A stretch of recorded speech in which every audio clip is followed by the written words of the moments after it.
Bienvenue à tous.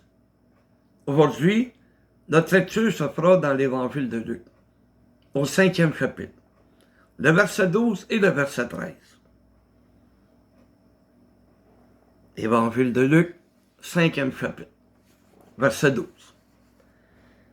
Jésus était dans une des villes, et voici un homme couvert de lèpre. L'ayant vu, tomba sur sa face, et lui fit cette prière. Seigneur, si tu le veux, tu peux me rendre pur. Jésus étendit la main, le toucha, et dit, je le veux, sois pur. Aussitôt la lèpre le quitta. Cet homme a été audacieux, même courageux. Parce que dans le livre qui a été écrit des Lévitiques, ce livre a été donné par Moïse à la tribu de Lévi. Parce que c'est eux qui étaient en charge d'enseigner le peuple. Ils étaient en charge de tout ce qui concerne les sacrifices. Quel était le travail? Et comme Dieu avait choisi la tribu de Lévi pour qu'ils soient consacrés au service de Dieu, il leur a écrit des lois, spécifiquement pour eux autres, mais aussi pour le peuple. Des lois qu'il devait enseigner au peuple. Et, comme je viens de le dire, dans le livre des Lévitiques, au chapitre 13, le verset 45, le lépreux, atteint de la plaie, portera ce vêtement déchiré et aura la tête nue. Il se couvrira la barbe et criera impur, impur. Cet homme a fait preuve de courage. Parce que le peuple juif avec la loi était sévère. La loi étant elle-même sévère. Mais en plus, ceux qui l'enseignaient étaient sévères. On n'a qu'à penser à la femme qui est emmenée devant Jésus, est accusée d'adultère. Il était prêt à lapider cette femme. Mais Jésus est intervenu. Mais imaginez un lépreux qui s'approche de Jésus, qui est entouré des disciples, des apôtres. Il s'approche. Mais la loi disait qu'il devait crier impur, impur. Parce que la lèpre est une maladie qui était contagieuse. Et le fait de crier impur, mais les gens ne s'approchaient pas de lui. Et lui ne pouvait pas s'approcher des gens. Il risquait de les contaminer.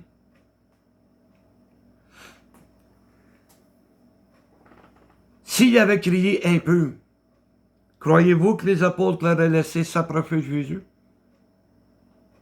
Que les disciples l'auraient laissé s'approcher de Jésus? Alors il était audacieux. Il était vers Jésus. Puis il a demandé à Jésus de le rendre pur. Et c'est ce que Jésus a fait. Il a dit, je le veux, sois pur. Et aussitôt la lèpre l'a quitté.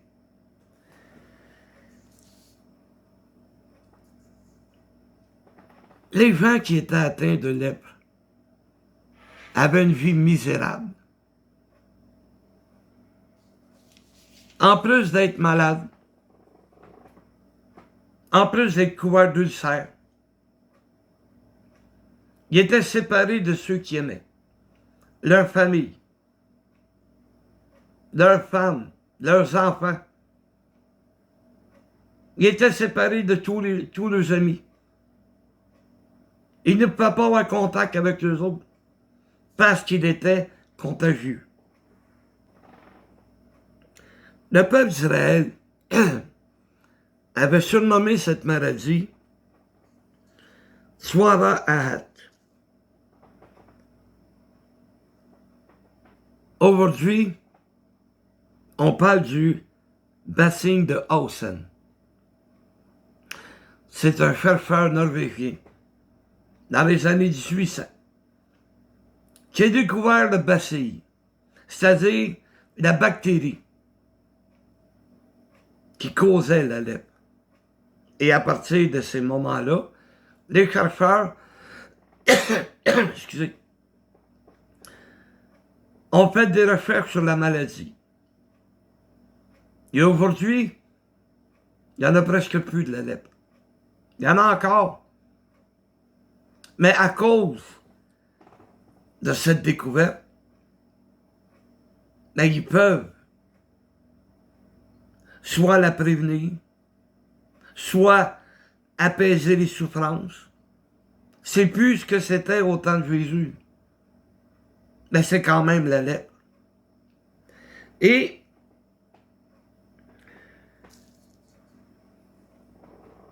les Juifs avaient appelé Tsarataha à cause des crevasses que la lèpre faisait sur le corps, qui étaient semblables à des coups de fouet. Lorsqu'il donnait des coups de fouet à quelqu'un, il y avait des crevasses qui se faisaient sur le corps. Et c'est pour ça qu'ils l'ont appelé Swara Ahat. Hey, c'est dur. Mais les premiers symptômes de la lèpre, c'est la lassitude,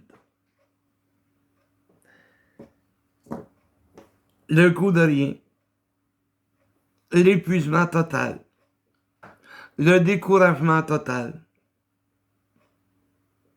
Ça pouvait durer quelques mois ou quelques années, avant que la maladie comme telle se présente sous des formes rougeâtres, comme des plaies, mais qui n'étaient pas ouvertes encore. C'était des taches rougeâtres un peu partout. Et par la suite,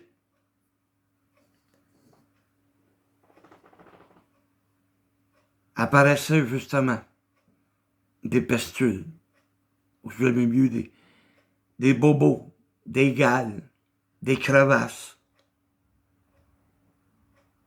Et la maladie commençait par le cuir chevelu. Les cheveux tombaient. Il commençait à apparaître des pustules,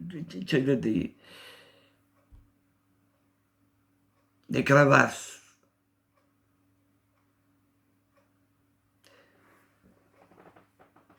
Et par la suite, ça descendait aux yeux.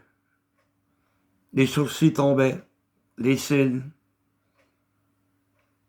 Et il y avait toutes sortes de crevasses un peu partout, alentour des yeux.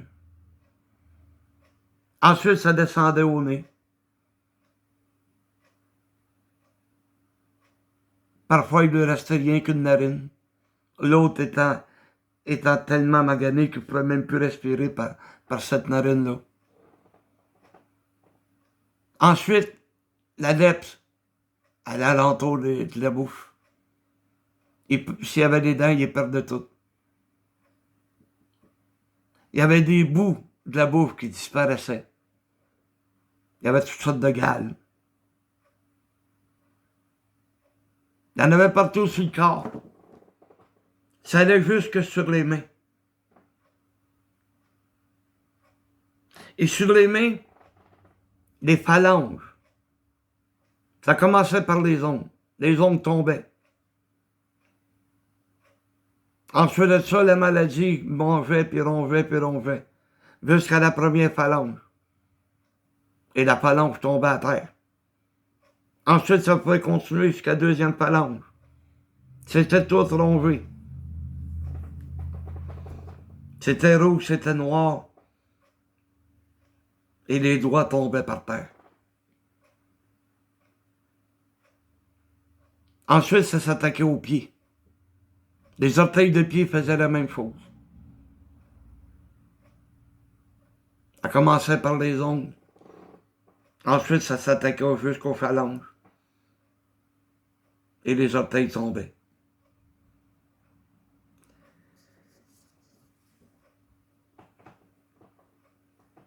Mais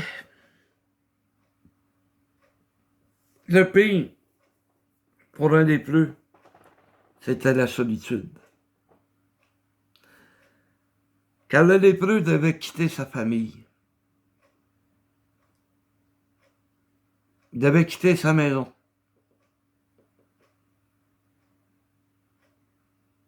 Et quand on y pense, il ne pouvait même pas embrasser sa femme, la tenir dans ses bras. Il ne pouvait pas s'amuser avec ses enfants, les prendre dans ses bras, les border peut-être le soir. C'est toutes des choses qui étaient privées. Il ne pouvait pas rester avec sa famille. Il se ramassait dans des endroits où il y avait juste des lépreux. Il ne pouvait pas avoir de contact avec personne. Il criait un peu, pour protéger les autres.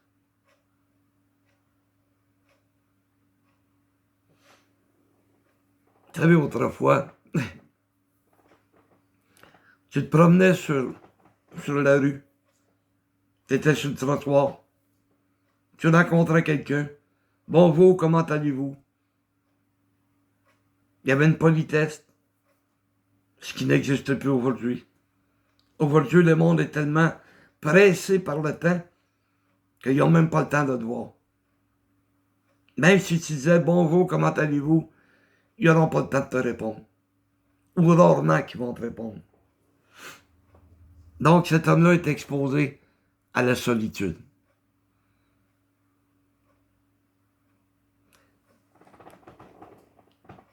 On vit dans un monde qui est égoïste, mais on ne vit pas dans la solitude. Nous avons des amis, nous avons des parents, des cousins, des cousines. On n'est pas exposé à la solitude, même dans le monde dans lequel nous vivons. Mais laissez-moi faire un parallèle avec le Seigneur Jésus. Le Seigneur Jésus a subi le châtiment à ma place, à votre place. C'est pas lui qui aurait dû souffrir sur la croix. C'était le châtiment qui nous était réservé à cause de nos péchés. Mais Jésus,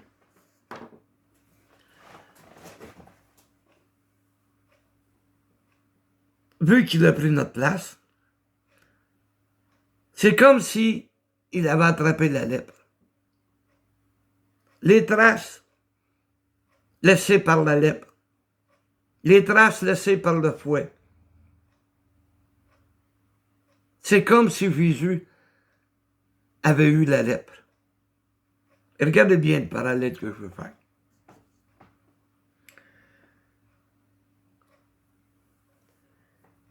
Premièrement, il a eu la barbe arrachée.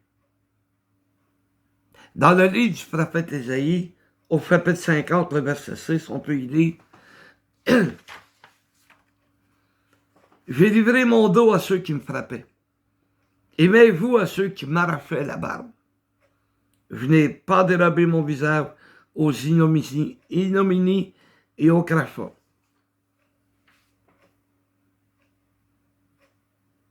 Et lui ont arraché la barbe.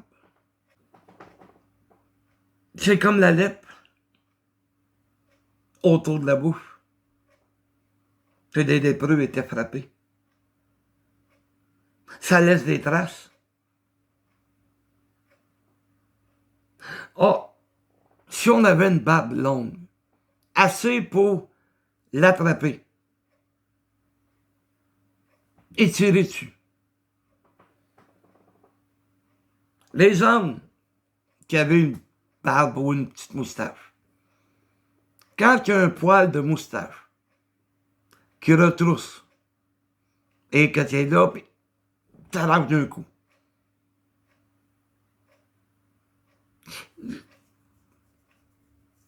Ça fait pas mal pendant des années, mais quand tu l'arraches, c'est comme les femmes quand ils vont la première fois, qui vont se faire des sourcils. Hein?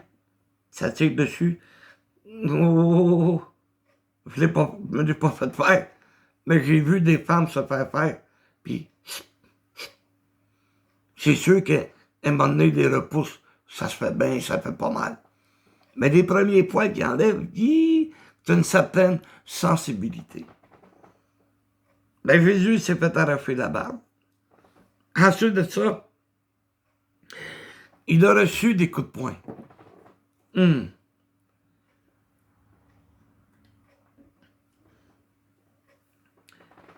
J'ai déjà été témoin de deux hommes qui se battaient.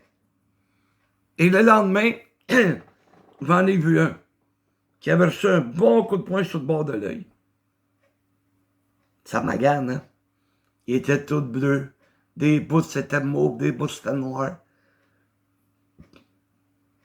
Mais Jésus a reçu des coups de poing. Ils se sont amusés à le frapper.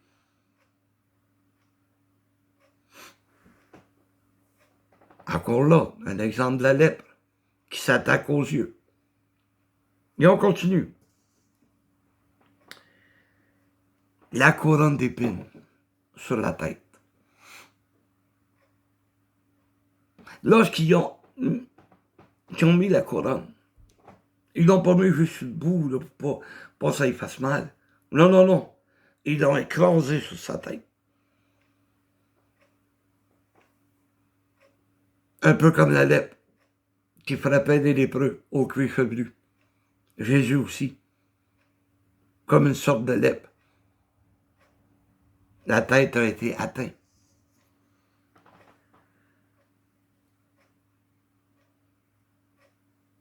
Il a reçu les clous dans les mains et aux pieds. Un peu comme la lèpre qui s'attaquait aux mains. Il a reçu des blessures dans ses mains à cause de nous. Ça a été la même chose aux pieds. Il a été atteint aux pieds. Un peu comme la lèpre faisait avec les gens, faisait avec le monde. Il n'y avait pas que des lépreux, il y avait des lépreuses aussi.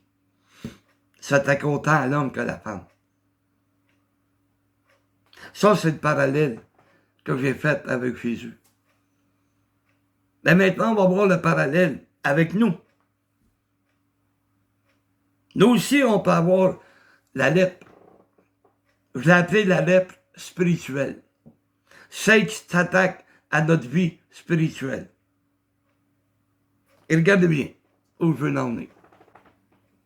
La lassitude. Plus le goût. Découragé. Pas le goût de rien. Je suis fatigué. Je suis épuisé. On dirait que plus ça va, plus c'est dur d'être chrétien. Pourtant, au tout début, on était fringants. Ah ouais. Il n'y avait rien de plus important que le Seigneur. Il n'y avait pas d'épuisement dans ce temps-là. Il n'y avait pas de découragement. Peu importe ce qui nous arrivait, Dieu était là. On avait confiance en Dieu. On savait que Dieu ne nous abandonnerait pas. On avait un seul goût, un seul désir.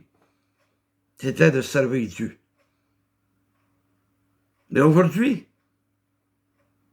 plus ça va, moins qu'on a le goût. Plus ça va, plus qu'on est découragé. Plus ça va, oh misère que c'est dur aujourd'hui. Mais non! C'est pas plus dur qu'autrefois. Oh, tu sais pas de quoi tu parles. Hey! Je veux savoir de quoi je parle. Au-dessus de 40 ans, je suis dans l'église. C'est la même chose. On est persécuté. On est le sujet de raillerie du monde. Les gens se moquent de nous, nous prennent pour des fous. Ça devrait nous motiver. Parce que Jésus a dit à ses apôtres, ça va vous arriver. Alors pourquoi je serais étonné aujourd'hui? Pourquoi j'irais vers le découragement? Au contraire, ceci devrait m'encourager. Hey, c'est vrai la Bible, hein? Parce que t'as qu'est-ce qui est écrit, je le vis. Et on continue. Bon. La lèpre s'attaque au cuir chevelu. Ben, la lèpre spirituelle fait la même chose. La tête. Quand on est atteint de la lèpre spirituelle, on ne pense plus de la même manière. Non, on ne pense plus de la même chose. Ce qui nous motivait au début, c'est-à-dire la lecture de la parole de Dieu, on s'en éloigne. Au début, on ne s'obstinait pas avec le péché. Dieu n'aime pas ça, pas fini. J'essaye de ne plus le faire. J'essaye de ne pas retomber dans le piège. Ça, c'est notre motivation du début. On pensait de cette manière. Mais aujourd'hui, le péché est tellement revenu dans nos vies que là, on cherche des excuses. La première des excuses, oh, je suis donc faible. Parce que tu veux être faible. Parce que Dieu dit qu'il n'y a pas de tentation, que Dieu ne préparera pas le moyen de nous en sortir. Mais on ne pense plus de la même manière. Oh, je suis faible. C'est normal que je tombe. Tomber, c'est correct. Ça va arriver. Ben, tous les jours. Tu vois, tu ne penses plus de la même manière. Autrefois, on n'osait même pas regarder une femme. Oh, pas parce qu'on était unique. On s'éloignait des tentations. Elle est belle, tant mieux. Mais je ne garderai pas les yeux dessus jusqu'à temps que je commence à avoir de mauvaises pensées. On ne pense plus de la même manière.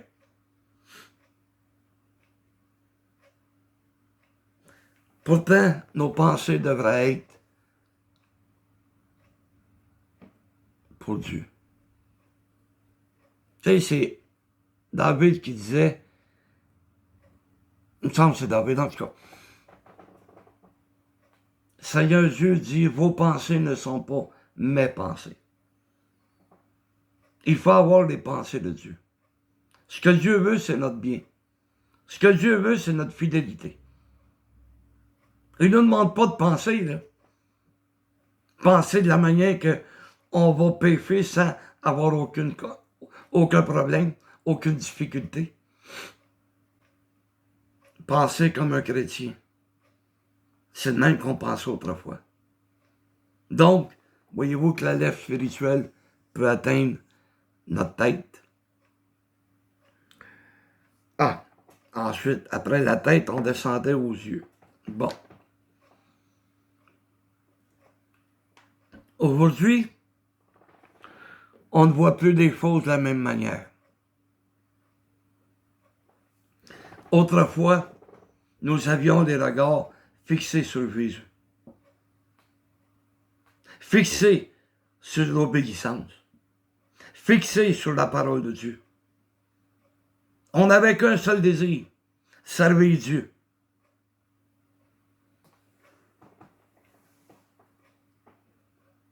Parce que j'ai les yeux fixés sur la parole de Dieu, sur Jésus. J'ai une femme que j'aime et que je respecte. Pourquoi j'irais ailleurs? Qu'est-ce que je pourrais avoir de plus ailleurs? Ça revient tous à la même chose. Là. Parce que la parole de Dieu me demande d'être fidèle à ma femme. Elle me demande d'être fidèle envers mes enfants.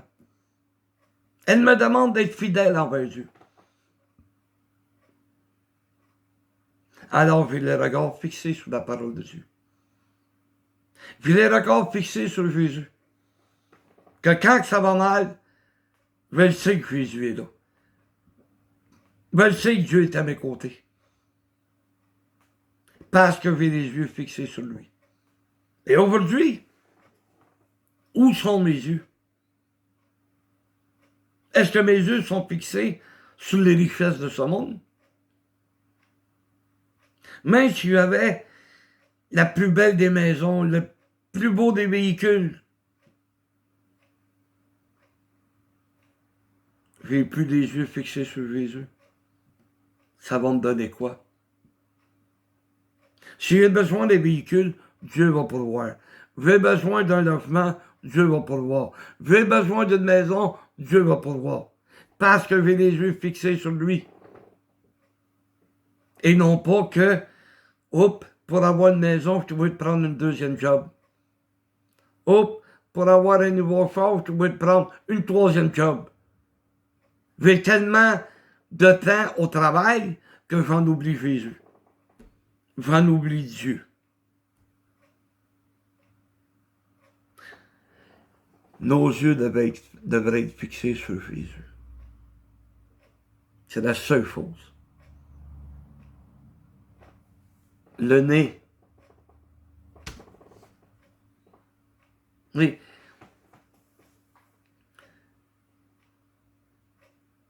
Avec le nez, tu peux sentir.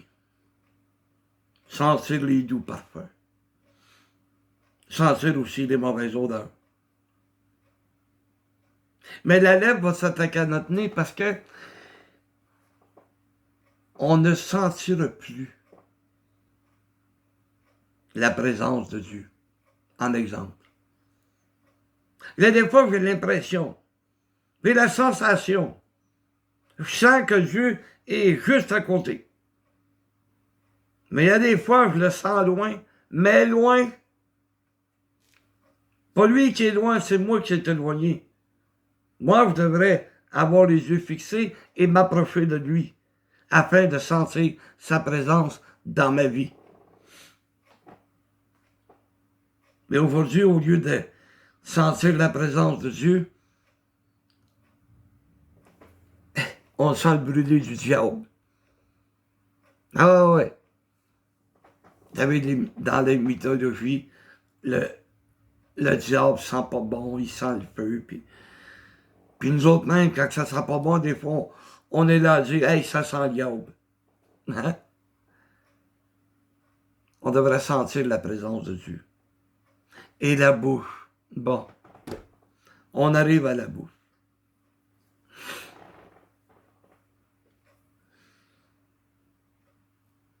Vous êtes déjà allé chez le dentiste.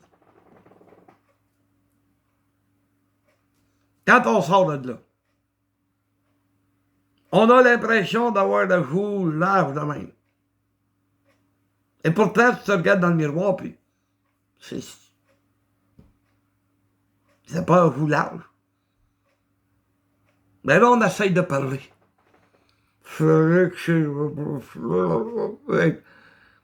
On a de la misère à dire les choses. On n'est pas capable de manger. Mais le lépreux, là, lui, le tour de la bouche, là, regarde, il y a un bout qui manque, là. Toutes les dents étaient toutes tombées. Il y avait des pustules autour de la bouche. Ça lui faisait tellement mal qu'il y avait de la misère à avaler, de la misère à manger. Mais nous, là, le Seigneur nous demande de nourrir notre âme. Mais là, on n'est pas capable de manger. Un peu comme quand on sort de chez le dentiste. On essaye même de marrer sur l'autre côté. Puis on a l'impression qu'on a de la misère. Hein? Mais si on n'est plus capable de nourrir notre âme, on n'aura pas la force nécessaire pour ouvrir la bouche et annoncer la bonne nouvelle. Jésus est mort pour toi. Dans le monde de la vie.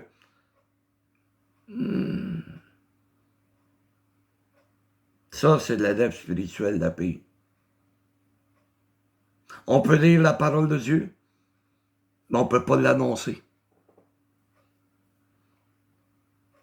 Pourquoi? Parce que le diable nous empêche, en nous frappant de lèvres spirituelles, qu'on n'est pas capable de témoigner le nom de Jésus.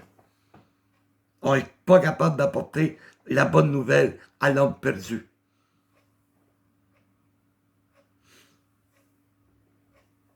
Ensuite de ça,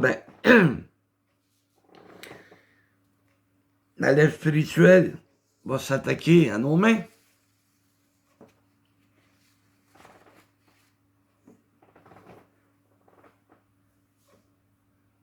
Nous servons Dieu. Si quelqu'un a besoin d'aide, on nous dit qu'on va lui donner un coup de main. Les mains, là, on en a besoin pour aider les autres, venir en aide aux autres. Il y en a qui vont se servir des mains pour prier Dieu. De cette manière, de cette manière. Il y en a d'autres, c'est comme ça. Peu importe. Nos mains devraient être au service de Dieu.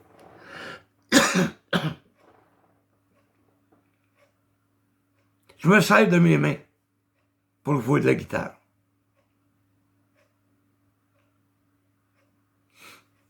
Il y a plusieurs personnes qui savent jouer de la guitare et qui vont s'en servir pour servir Dieu.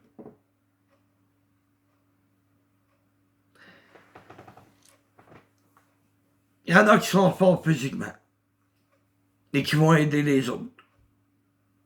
Il y en a qui sont habiles de leurs mains, qui vont aider les autres. Mes mains sont au service de Dieu. Tout comme mes pieds. Je marche vers Dieu. Je marche avec Dieu. Et je marche pour Dieu. J'essaye de mettre mes pieds dans les pas laissés par Jésus. Oui. Vous savez, quand on apprend un enfant à marcher, il va mettre un pied devant l'autre. Et ainsi de suite. Mais nous, on apprend. On a appris et on apprend à marcher pour Dieu. Quand je dis que j'essaye de mettre mes pieds dans les traces laissées par Jésus, les traces de pas. L'amour est un pas. La bonté en est un autre. La joie en est un autre. Et ainsi de suite. On a appris à marcher pour Dieu. Mais aujourd'hui, malheureusement, il y a trop de gens qui courent vers le mal. Le mal est attirant. Je ne nie pas. Les tentations sont attirantes. Je ne nie pas. Mais mieux vaut marcher pour Dieu que de courir pour le monde. Tu sais, l'apôtre Paul nous encourage dans le livre de Timothée à courir comme un athlète. Comme si on participait à une compétition. Le but, c'est d'arriver le premier. S'il fallait qu'il y ait une compétition pour ceux qui allent vers le monde, qui courent vers le monde, il y en aurait des gagnants. Donc, il faut juste demander de marcher pour Dieu. Puis il y en a qui ils vont trébucher. Ils vont tomber. Puis pourtant, on peut juste demander de marcher pour Dieu. Si j'étais l'apôtre Paul, je dirais, hey, on ne marche pas, on court. Mais les gens ont mal compris. Au lieu de courir pour Dieu, ils courent vers le monde. Ils courent à leur propre perte. C'est ça qui est dommage. C'est ça qui est de valeur. Voyez-vous le parallèle que j'ai fait? C'est pour notre vie spirituelle. Vous savez,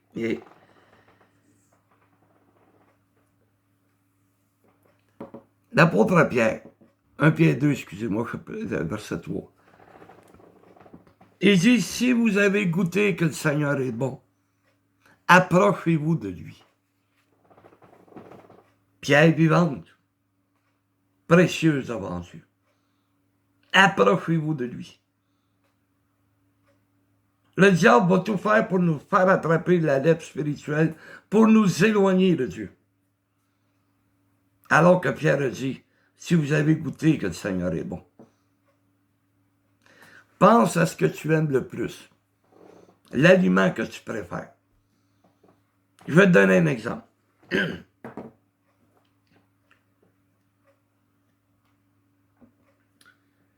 Je suis un amateur de soupe. Chaque midi, depuis des années, une soupe avec un sandwich pour le dîner. Ça dure depuis des années. Je me tanne pas. J'aime ça. J'aime la soupe. Il y en a d'autres, ça peut être n'importe quel aliment, mais je te donne l'exemple. Comment est-ce que je suis un amateur de soupe? J'aime le goût. Mais c'est la même chose avec Dieu. J'aime le goût que la parole de Dieu m'apporte. Apporte à mon âme. Vous savez, c'est Ézéchiel, il a dit, et un moment donné, il y avait un rouleau. Il a dit, mange ce rouleau. Ézéchiel nous rapporte que c'était comme un rayon de miel dans sa bouche. Un bon goût. C'est ça que la parole de Dieu devrait faire dans notre vie. Nous donner une satisfaction, un bon goût pour notre âme. C'est quoi la parole de Dieu pour toi aujourd'hui? Est-ce que la parole de Dieu est devenue amère? J'aime pas les choses amères. Alors, il y en a qui mangent ça, ils aiment ça. Je me souviens quand j'étais enfant, on appelait ça des bonbons. C'était bon. Mais aujourd'hui, mon petit-fils m'en a donné un à un moment donné.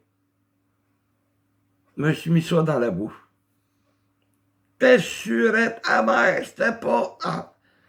comparativement aux bonbons que je mangeais quand j'étais jeune. Mais j'ai dit, pauvres enfants, vous ne savez pas ce qui est bon. Mais pour dire la même chose de frères et de sœurs. C'est rendu, vous ne savez pas ce qui est bon. Vous préférez le amer, le sûr, au lieu du bon goût de miel, ou le bon goût que la parole de Dieu peut laisser dans ta bouche, qui va descendre jusqu'à ton âme. C'est ça le message que je voulais vous apporter. Que Dieu vous bénisse et priez pour moi.